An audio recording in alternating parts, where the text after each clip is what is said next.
तर सरपंच संतोष देशमुख हत्या प्रकरणाच्या पार्श्वभूमीवर पुढची दिशा ठरवण्यासाठी आज मसाजोग ग्रामस्थांनी बैठक बोलावली आहे।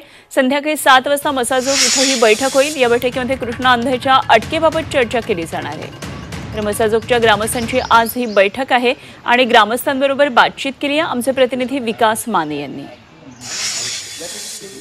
सरपंच संतोष देशमुख हत्या प्रकरणाच्या अनुषंगाने आज मसाजोग गावामध्ये महत्त्वपूर्ण अशी बैठक ग्रामस्थांनी बोलवलेली आहे।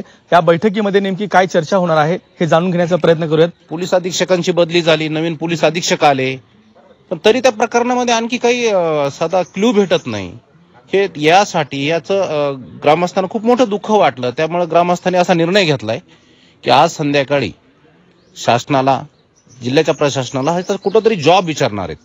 आज संध्याकाळी 7च्या बैठकीमध्ये सर्व ग्रामस्थ म्हणजे अगदी लहान मुलापासून ते वयोवृद्ध व्यक्तीपर्यंत सर्वच इथे या ठिकाणी उपस्थित राहून आम्ही निर्णय घेऊ आणि याचा जॉब आम्ही जिल्हा प्रशासनाला विचारू। जो कृष्णा आंधळे आहे तो अजून का सापडत नाही त्याच्याविषयी विचारणार आहे।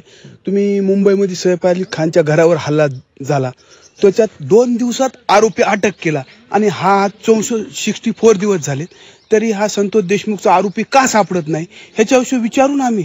मसाजोग ग्रामस्थांची ही महत्त्वपूर्ण बैठक जी आहे ती बोलवण्यात आलेली आहे। साधारण सायंकाळी 7 वाजता ही बैठक जी आहे ती याच ठिकाणी होणार आहे। कृष्णा आंधळे याच्यावरती प्रामुख्याने चर्चा या बैठकीतून केली जाईल। विकास माने, झी 24 तास, बीड।